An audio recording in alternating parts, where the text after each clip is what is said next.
uradi. Jer ako on i Veličko to ne urade, koji su je stvarali, ne znam ko bi to mogao. Bit ću srećan ako radi toga i treći put budem dolazio u Skoplje. Čitajući rukopis ove knjige u njenoj prvoj, pa u njenoj drugoj verziji, doživio sam je ne kao knjigu o profesoru Ljubomiru Ajdinskom, već kao dokument o stasanju Makedonije u jednom izuzetnom osjetljivom segmentu njenog stvaralaštva, njene socijalne politike u globalu, u kojoj je nosilac radnje bio jedan dečačić iz okoline Strumice, koji je personifikacija i transformacija socijalne misli u Makedoniji.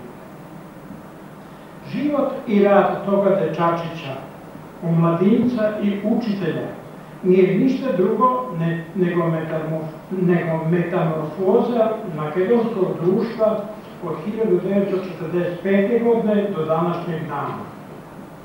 Ne, ovo nije biografija samo o profesoru doktoru Ljubomiru Ajdinskom. To je knjiga o čitavoj generaciji koja je iznedrila Makedonije, koji je pao u zadatak da radi na njenom razvoju, a Ljupča Ajdinski je samo jedan njen izdanak.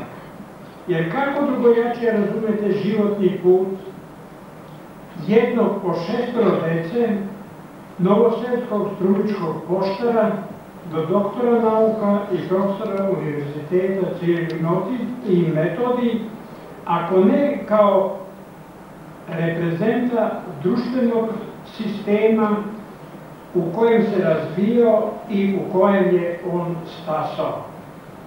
U tom unutrašnjem sistemu ili u stvaranju napisana je ova knjiga o socijalnoj misli Makedonije i Ajdinskog u njoj.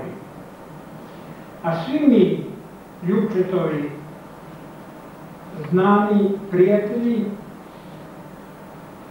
znamo njega kao jednog običnog čoveka koji tu živi i radi zajedno sa nama i koji zna sve nas, ali koji još uvek radi jer ima zašta i šta i da kaže. Na početku želim još da nešto istaknem, a to je da je ova knjiga profesora Andrejevskog mozaik detalja i podataka koji oslikavaju stvaranje socijalne politike i specijalne pedagogije kroz prizmu ličnosti Ljupčeta Ajdinskog od njegovih najranijih početaka pa do današnjeg dana. A kao crvena nit koja se kroz cijelu knjigu provlači jeste da je rad bio egzistencijalna suština njegovog života.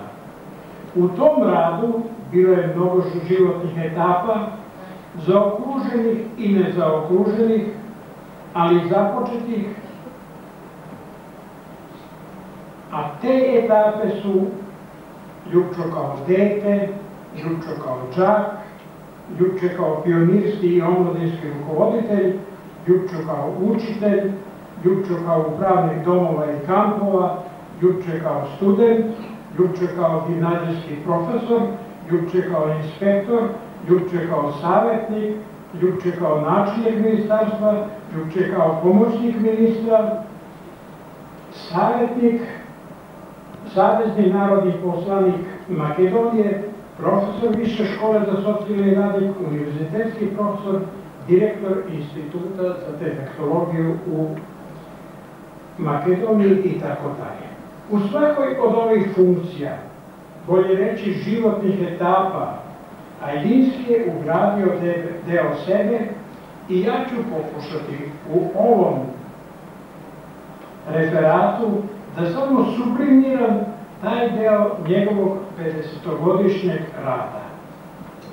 Prvo, i pre svega što želim da istaknem jeste da je Ljupka Jedinski svim svojim srcem nju sprovodio u delo, uporno radeći dok nije zaživela i počela da daje rezultate. Tako je bilo gotovo sa svim ustanovama socijalne zaštite koje je on izgrađivao i realizovao u Ministarstvu socijalne politike, a to su 80 odeljenja za mentalno retardiranu decu u 20 opština širom Makedonije. To su 20 zaštitnih radionica, to su 2 srednje specijalne škole, to su 3 specijalne osnovne škole, to je 7 specijalnih zavoda za razne kategorije hendikepiranih osoba, 1 centar za rehabilitaciju drugih, citogenetska laboratorija i tako dalje i tako dalje. Dakle, duboko studiozan pristup svakom projektu koji je realizovao i koji je ostavio traga u ovoj državi, jer svi ti njegovi projekti i danas još uvek funkcionišu. Drugo, što je dominantno u čitavom njegovom radu, jeste zaštita hendikepiranih lica, dece i odraslih, kao i ekstenzivni razvoj institucionalnog sistema socijalne zaštite, a to znači izrada programa, zakonska regulativa za svaki stepen, modernije shvatanje i donošenje rešenja o tome. Po ovome je on prilazio ne samo sa društveno-etičkog stava, viče se naučno-stručnog aspekta, tako da je praksu podigao na nivo nauke. Drugim rečima, on je pratio i proučavao praksu i stvarao teoriju, o čemu govore njegove brojne knjige i udžbenici koji su još uvek u funkciji. Dakle, praksu je Ljupče uzdigao na nivou nauke i to treba istaći. Treće, za razliku od mnogih nekadašnjih teoretičara koji su se zalagali u socijalnoj politici za takozvani rad na slučaju ili case work, Ajdinski je zastupio sistem institucija i integracije ne jednoga slučaja, već svih slučaja određene kategorije lica sa određenim potrebama. Po Ajdinskom, kategorija lica sa hendikepom je složena, ne samo po svojoj psihologiji,